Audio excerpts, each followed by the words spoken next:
में चाय भी पीते हैं और कॉफ़ी भी पीते हैं। तो पहले चाय तैयार करने के लिए उससे पहले हम एक सिरप तैयार कर लेते हैं गुड़ का, जिसे हम हर चाय में, हर कॉफ़ी में डाल सकते हैं। कि आधा किलो हम लोग गुड़ लेते हैं जो हमारे आश्रम में अवेलेबल है, बिल्कुल शुद्ध। और इस आधा किलो गुड़ को आधा कप पानी मिलाएंगे और उसको हम जब आग पर चढ़ाते हैं तो उसको जब बबल आने लगें, बुलबुले आने लगें, तब हम गैस को बंद कर देते हैं। वो पूरा का पूरा मेल्ट हो जाएगा। फिर उसको हम किसी एक बॉटल में भर के, वो ऐसा हो जाता है जैसे हमारा सॉस होती है ना, उस टाइप का। तो उसको हम बॉटल में भर कर रख दें और जब हम चाय या कॉफ़ी तैयार करते हैं उसमें वो हम गुड़ का सिरप डाल सकते हैं। ये हमारा हो गया गुड़ सिरप। दूसरा हम बनाते हैं कि सबसे पहले हम बनाते हैं तुलसी की चाय। तो एक मुट्ठी भर हमारे तुलसी के पत्ते, यानी 15-20 पत्ते हो जाएंगे उसमें। तो उसमें हम 2 कप पानी डालेंगे और आधा कप दूध भी लेना है, साथ में सिरप भी लेना है और किशमिश, 5-7 किशमिश काफ़ी हैं। जब हम इसको, तुलसी के पत्तों को और किशमिश को बॉईल करते हैं, बॉईल करके फिर हम इसको 5 से 10 मिनट, 5-7 मिनट बॉईल करेंगे सिम गैस पर। एक उबाला आने के बाद सिम पे कर देंगे।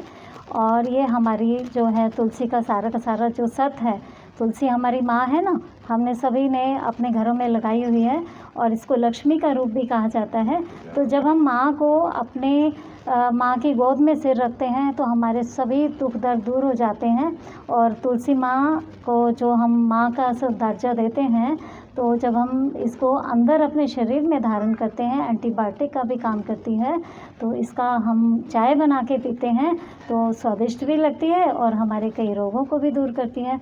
तो हमने इसे उबाल लिया, किशमिश को भी उबाल लिया और इसे हमने छान के इसमें हम आधा कप दूध मिलाएं और साथ में गुड़ का सिरप अपने टेस्ट के अकॉर्डिंग। तो जो किशमिश बची है उसको हम निकाल के वापस अपनी चाय में डाल के खा भी सकते हैं। तो फेंकने वाली चीज़ तो है नहीं।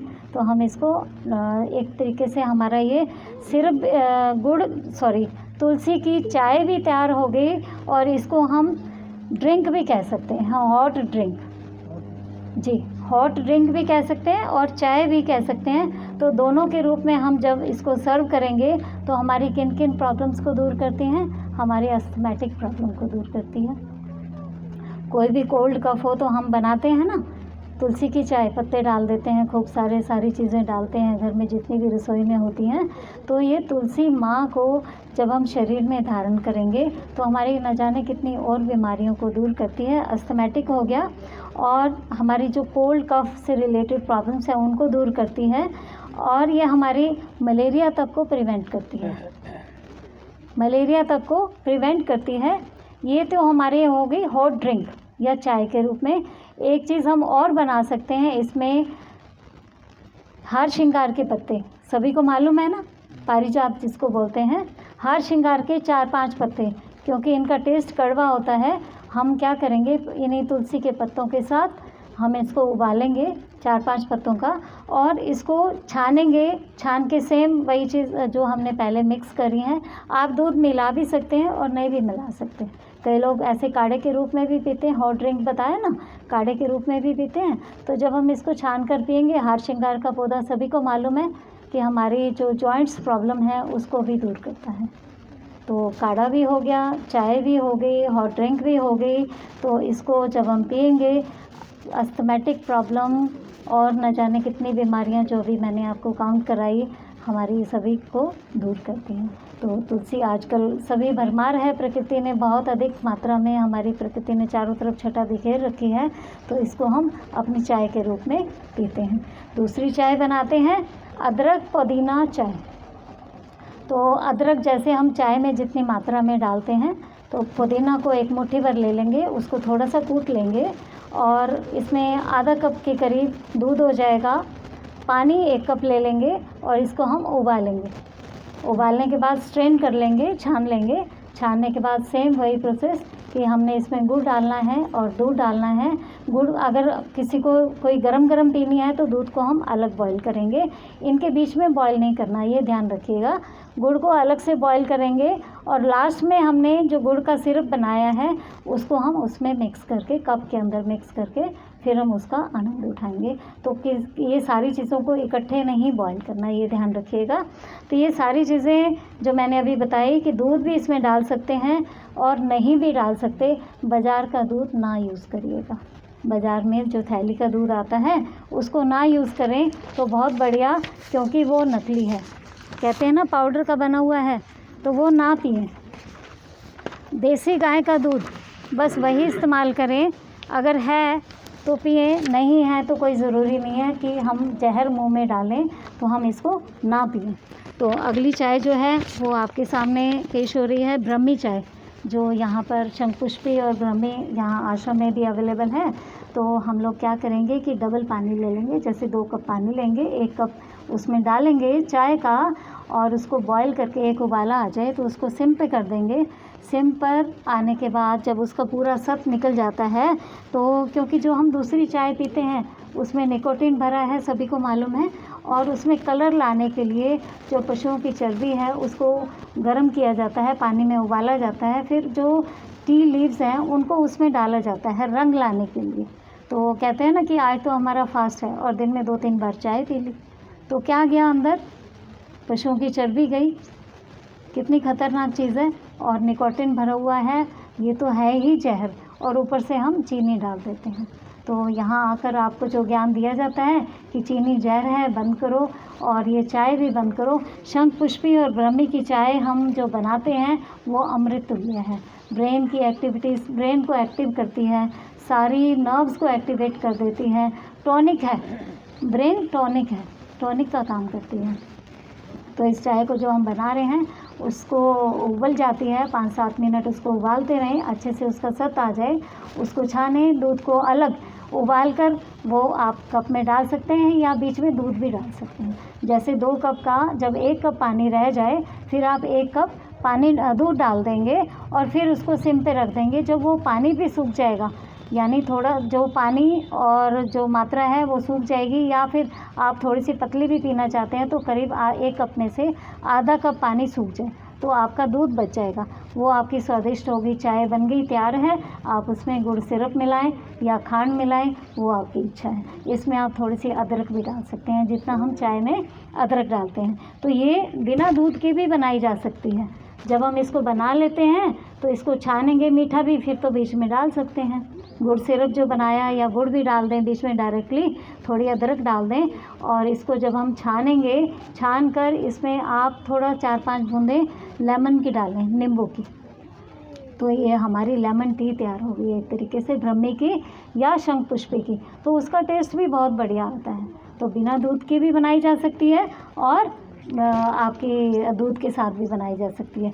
अगर एक और मैं बता देती हूँ आपको कि गर्मियों में जो मैंने आपको बताया कि इसको हम सर्दियों में दूध के रूप में, चाय के रूप में पिएं, और गर्मियों में इसकी ठंडी कोला बना के पिएं, कैंपा कोला, है ना, ठंडाई जिसको हम कहते हैं। तो क्योंकि ब्रेन की सारी नर्व्स को एक्टिवेट करती है, तो हमारा ब्रेन टॉनिक जब कहलाता है, तो हम ठंडाई के रूप में इसको यूज़ कर सकते हैं। इसको बनाएं, छानें और फ्रिज में रख दें।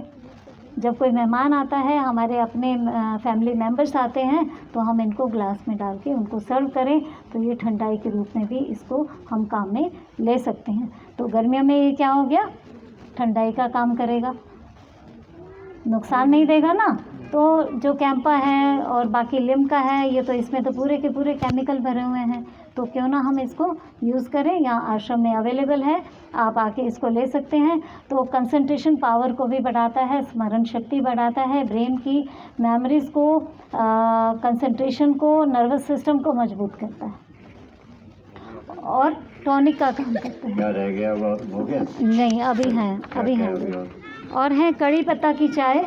कड़ी पत्ता भी आप एक मुट्ठी भर ले लेंगे 2 जन के लिए, और उसके अंदर हमने 5-7 डंडियाँ जो हैं धनिया की पीस लेनी है। इसको हमने पहले पीसना है, मान लो थोड़ा है तो हम सिलवट्टे पर या वो दोरी सोटा जो भी है आपके घर में, उसमें आप थोड़ा पीस लें और इसको बॉईल करेंगे।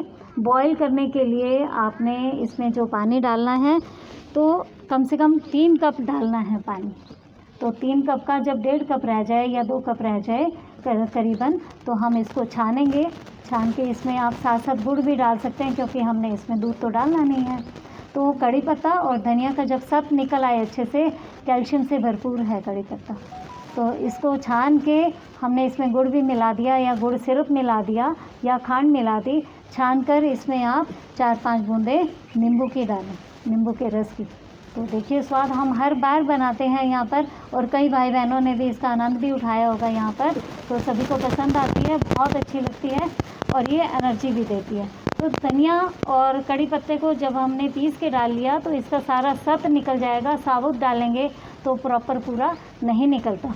तो एक कप के लिए 2-3 डंडी जो है कड़ी पत्ता की काफ़ी हैं, और 2 धनिया पत्ती डंडी काफ़ी हैं अगर 1 कप बनाते हैं। तो ये कड़ी पत्ता कैल्शियम से भरपूर है, हड्डियों को भी ताकत मिलेगी, इम्यून सिस्टम को भी स्ट्रॉन्ग करता है। और गुड़ डालने से हमें क्या मिलता है? आयरन और फास्फोरस। पहले फ्राइडे होता था ना, सभी लोग चने और गुड़ खाते थे, याद है ना? माता शुक्र माता का संतोषी माता का व्रत करते थे तो हम गुड़ और चना खाते थे, तो आयरन और फास्फोरस ऑटोमेटिकली मिल जाता था। तो आजकल तो हमें स्पेशल खाना पड़ता है। और नींबू जो है विटामिन सी से भरपूर है, पौष्टिक और स्वस्थ से भरपूर। जब हम ये चाय पीते हैं तो अपने जीवन को हम धन्य बनाते हैं। धनिया पत्ती ब्लड प्योरीफायर है पूरा। जो धनिया पत्ती हमने इसमें डाली हमारे ब्लड को साफ करता है। बताइए आप। तो ये सारी चाय जो हैं जो बना रहे हैं तो ये हमें स्वस्थ प्रदान करती हैं। चलिए जी और भी हैं, बस, और क्या क्या जरा बाद में करो। ठीक है जी। आप आइए विनोद जी। हमारे बीच में आए हुए हैं कुछ व्यक्ति ऐसे, और आप में से कौन जिनका विश्वास पक्का हो नेचर पे और दूसरों को इंस्पायर कर सकें आप में से, तो वो आ सकते हैं आगे। ये विनोद जी हमारे पास 1 हफ्ते से करीब आते हैं। इनकी प्रॉब्लम क्या थी वो आप सुनिए। नमस्कार गुरुजी, प्रणाम। मैं पिछले 15 दिनों से लगभग यहाँ पे जगह हूँ, और मेरे को मार्च के बाद से मतलब प्रॉब्लम ये होती थी कि एक तो बीपी बढ़ गया था, और मैं जैसे रात को सोया वो अचानक मतलब यहाँ पे पेन होती थी और घबराहट होती थी। और फिर मेरे को किसी ने मतलब योगा टीचर ने बताया कि आप यहाँ पे दर्शन आश्रम चले जाओ गुरुजी के पास। और मैं आया सवेरे सवेरे, यहाँ पे हम 6 बजे पहुँच गए थे। और पहले जैसे ही एंटर किया तो मेरे को लगा कि नहीं मतलब मैं पॉजिटिव जगह पे आया हूँ और मैं कॉन्फिडेंटली मतलब ठीक हो जाऊँगा। और फिर गुरुजी से मिला मैं, तो उन्होंने बताया कि ये प्रॉब्लम्स है और खाने पीने का ऐसे ऐसे करना पड़ेगा। और उसके बाद फिर मैं लगभग ऑलमोस्ट मतलब 2 वीक से ऑलमोस्ट डेली यहाँ पे आता हूँ। रात को सवेरे योगा भी करता हूँ, और जो खाने पीने का इन्होंने मेरे को बताया उस पर मैं स्ट्रिक्टली मतलब फॉलो कर रहा हूँ उसको। और मतलब दवाई भी मतलब अभी मैं बिल्कुल नहीं ले रहा हूँ। और जो मतलब मेरे को रात को घबराहट होती थी और पेन होता था, उसमें भी काफ़ी, उसमें ऑलमोस्ट 75% फ़र्क पड़ गया। मतलब इतना मतलब पेन होता था मेरे को कि मतलब मेरे को भागने का दिल कर रहा था। तो मैं धन्यवाद करना चाहता हूँ गुरुजी को, और मैं आगे भी मतलब गुरुजी को भी मतलब एश्योरेंस दे रहा हूँ कि मैं यहाँ पे जुड़ता रहूँगा और मैं सबको इसके बारे में मतलब बताऊँगा। Thank you. चलिए, वेरी गुड। और कोई व्यक्ति जो दूसरों को इंस्पिरेशन दे सकें, जिनके अनुभव से लोगों का दृढ़ विश्वास बढ़े प्रकृति के प्रति, और आ जाइए। हाँ जी, सुनीता जी आप आ जाइए। Very good. ये योगा टीचर भी हैं और सेवा में भी लगी हुई हैं। इन्होंने काफ़ी प्रचार भी बहुत कर रही हैं। जी गुरुजी को प्रणाम, और आए हुए सभी गेस्ट का वेलकम और थैंक यू और प्रणाम। मैं तो वैसे ही एक बार विजिट करने आ गई, मुझे भी किसी ने बताया था। मैं तो घूमने आई थी और देखा यहाँ तो गुरुजी लगे हुए हैं निस्वार्थ सेवा में, निःशुल्क सेवा है। मुझे तो बहुत अच्छा लगा एंट्री करते ही। पॉजिटिव एनवायरनमेंट कि चारों तरफ इतना नेचर है, और यहाँ के लोग जो सेवा में लगे हुए हैं वो इतना मतलब बिना निस्वार्थ सेवा के लगे हुए हैं। और जो पेशेंट्स आ रहे हैं उनकी कैसे वो सेवा कर रहे हैं। पहली बार मैं यहाँ घुटनों के दर्द के कैंप में आई थी, तो मैंने देखा।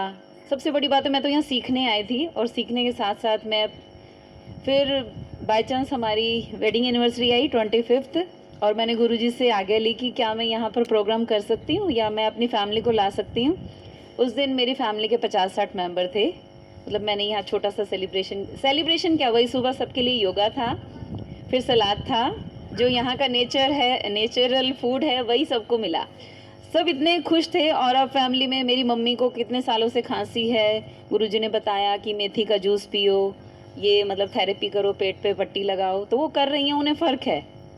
मैं और भी फ्रेंड्स को लाई हूँ। आज भी मैंने गुड़गांव से बड़ी ज़बरदस्ती अपने एक फ्रेंड को बुलाया है। दोनों डायबिटिक हैं, हस्बैंड वाइफ, और थोड़ी सी ईटिंग हैबिट्स ठीक नहीं है, देर सवेर खाना होता है। तो मेरा बेटा उल्टा गुस्सा करता है, क्यों मम्मी सबको बोलते हो, कोई चलने को तैयार नहीं है। मैंने कहा नहीं बेटा चलेंगे। और मैं मतलब 5-6 फैमिलीज़ को यहाँ ला चुकी हूँ और सब इतना एंजॉय करते हैं यहाँ पर। सनबाथ आप कितने आराम से ले रहे हैं, जो कि आप घर में कभी फुर्सत ही नहीं है कि आपको बैठ के 2 घंटे आप इस तरह से बैठें। सूर्यदेव कैसे आपको अपनी एनर्जी दे रहे हैं और यहाँ सब आप अच्छे से ले रहे हैं। मैं चाहती हूँ कि आप भी जो आए हैं पहली बार, आगे अपने फैमिलीज़ को, फ्रेंड सर्कल को ज़रूर बताएं कि नेचुरोपैथी से आप बिल्कुल ठीक हो सकते हो बिना दवाइयों के। परमात्मा ने हमें इतना सब कुछ दिया है, इसको आप अपने यूज़ में लाएं, दवाइयों को धीरे धीरे छोड़ें और गुरुजी से मिलवाएं और उनको भी स्वस्थ रखें, खुद भी स्वस्थ रहें। मैं ये कामना करती हूँ कि सभी आगे से आगे लोगों को जोड़ें नेचुरोपैथी से। मैं तो बहुत विश्वास करती हूँ, क्योंकि मैं तो डे बाय डे योगा में भी अपने सबको बताती हूँ और खुद करती हूँ। मैं खुद में चेंजेस देखती हूँ। सुबह से रात तक, शाम तक मेरी बैचेस होते हैं, मैं कभी नहीं थकती हूँ। सुबह मैं भी 5:30 बजे 5 बजे उठती हूँ और रात को 10 साढ़े 10 जाती हूँ। Thank you so much. चलिए, बहुत बहुत मेरी ओर से आशीर्वाद, और ज़्यादा शक्ति इनको दे भगवान। सब लोग इतने शक्तिशाली बनो कि पूरी दुनिया को बता सको, सारे दुनिया को, कि इस भारत की भूमि पर ऐसे महान संत का जन्म हुआ है जिन्होंने बिना दवाइयों के बीमारियां ठीक कर दी। बताओ। और दुनिया जो है दवाई की रिसर्च कर रही है, शुगर क्या, ब्लड प्रेशर क्या, गैस एसिडिटी ठीक नहीं होती है। और गुरु महाराज ने 70 साल तक, 56 साल पैदल चल चल के जो है लोगों को मार्गदर्शन किया, और कोई दवाई नहीं, कोई कुछ नहीं, सब कुछ बनाई है दवाइयाँ। और क्या बनानी है दवाइयाँ, जरूरत ही नहीं दवाइयाँ बनाने की। और उसी से ब्लड प्रेशर, शुगर, बड़ी बड़ी बीमारियाँ लोगों की ठीक होगी। बताइए, ये है हमारे महान संतों का आशीर्वाद, उनकी तपस्या, त्याग और उनकी जो है प्रेरणा हम सब के लिए। भारत में हमारे ऋषि मुनि संत महात्मा आते रहें और इस युग में भी आए, क्योंकि इस समय हम लोग दुखी हैं शारीरिक कष्टों से, इसलिए उन्होंने इस युग में जन्म लिया। लेकर बता, हम उनको ना पहचाने तो फिर वही कसूर किसका है, हमारा ही तो है ना। इसलिए उनको पहचानिए, समझिएगा। हाँ जी शाह जी, क्या कहना? 2 शब्द कहना चाहूँगा। यहाँ बैठे बैठे मेरे दिमाग में आया है, तो उसको मैंने लिखा है, आप सबके लिए एक मैसेज है। खाने पीने का मैडम ने बहुत अच्छा बताया, कैसे खाना खाएं। तो उन्होंने एक मुहावरा चेंज कर दिया कि दाल रोटी खाओ प्रभु के गुण गाओ। उन्होंने कहा सब्जी रोटी खाओ प्रभु के गुण गाओ, चाय चाय की चुस्की लगाओ। सब्जी रोटी खाओ प्रभु के गुण गाओ, चाय चाय की चुस्की लगाओ। प्राकृतिक जीवन अपनाओ, प्राकृतिक जीवन अपनाओ, रोगों को दूर भगाओ, स्वास्थ्य को बचाओ, जीवन को सफल बनाओ, सादा जीवन अपनाओ। बहुत रोते हुए भी आओगे तो हंसते हुए जाओ, रोते हुए भी आओगे तो हंसते हुए जाओ, बस प्रभु के गुण गाओ, सब्जी रोटी खाओ। चलिए, बहुत अच्छा, बहुत बढ़िया। और कोई आप में से बहुत बढ़िया। जो अपना अनुभव बता सके, दूसरों को प्रेरित कर सके अपने तप त्याग से? आ जाइए, आ जाइए, आप आ जाइए। देवेंद्र सिंह है आपका नाम? जयमिंदर सिंह। जयमिंदर सिंह, अच्छा, ठीक है, ठीक है। जयमिंदर जी, देखिए, आपका इस स्वागत उम्र में है। मेरा ख्याल है इनकी उम्र 60 के साल तो हो गए। 60 साल तो है। देखो, एक्टिव है, यंग की तरह ही हो। मजा ही था इनके। ये उम्र जो होती है ये नंबर होता है, 1 2 3 4 10 15 20 50, ये कुछ साल सूल नहीं होते।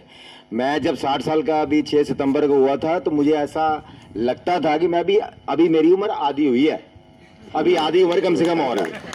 Very good. मुझे नहीं पता कि उसने क्या करना है, पर अपना कॉन्फिडेंस है, चाहे आप उसको ओवर कॉन्फिडेंस माने चाहे अंडर कॉन्फिडेंस, जैसा भी मान लो, वो आपके ऊपर है।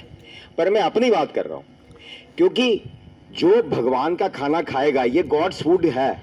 जितना हम सीधा खेत से प्लेट में खाएंगे वो तो खाना है, बाकी जो है वो, अब मैं कई जो अपना प्रकृति की ये जो प्रैक्टिस करते हैं वो कहते हैं पे खाना है, बाकी जो हम बनाते हैं वो सारा पैखाने की तरह है। मैं उतने कटु शब्दों का इस्तेमाल तो नहीं करना चाहता, परंतु अगर आप 70% 80% कच्चा खाओगे और 20% पका हुआ खाओगे, इसी में जीवन सफल है, जो कि मैं कर रहा हूं पिछले 3 साल से। मैं पिछले 3 साल से, मेरे माताजी जो कि 100% फॉलो कर रहे हैं और मैं 70-80% फॉलो करता हूं। और मेरा जो वजन 3 साल पहले 1 जनवरी 2018 को 85 किलो के करीब था, 82-85 किलो, और 90 दिन, उससे आगे वाले 90 दिन के बाद मेरा वेट 60 किलो आ गया था, और वो 60 किलो आज भी मेंटेन कर रहा हूं मैं, सेम वेट। ऐसा नहीं है कि मेरा वेट कभी 1-8 किलो बढ़ गया, कम हो गया, वो बात अलग है।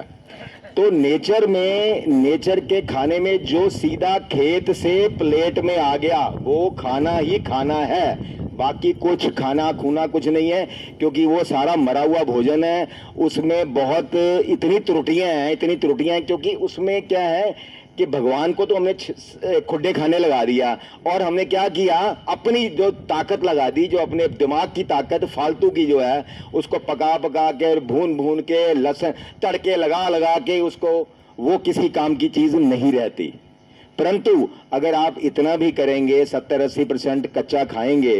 देखिए, मेरी जो सुबह से लेकर शाम तक की जैसे रूटीन बताई है गुरुजी ने, कि सुबह 12 बजे से पहले मैंने आज तक कभी भोजन बहुत कम करते हैं, बहुत कम, जो कि पका हुआ है, कच्चा ही खाते हैं, जूस पियेंगे और सलाद खाएंगे 12 बजे तक। उसके बाद 2 बजे के करीब मैं खाता हूँ अपना 1 किलो फ्रूट, आधा किलो फ्रूट, जितना भी पेट भर जाए, और शाम फिर दोपहर को अपना नारियल, अपना पेठे का जूस, या फिर आपका नारियल पानी, या फिर संतरे का जूस, ये ले लिया। रात को 1 टाइम भोजन खाना, 1 टाइम।